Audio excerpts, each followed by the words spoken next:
9 August 2024 আরজি করে যে নৃশংস হত্যাকাণ্ড হয়েছিল আমরা সবাই দেখেছিলাম। তারপরে শুধু দেশবাসী নয়, এই বিশ্ববাসী গর্জে উঠেছিল মেয়েটির বিচারের জন্য।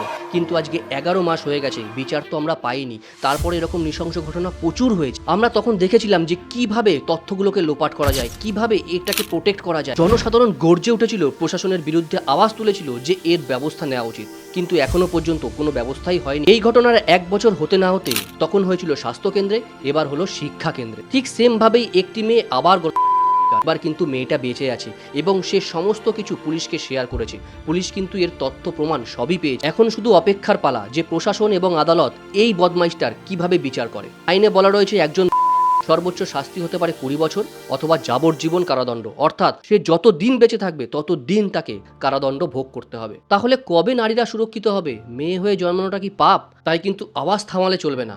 We want justice.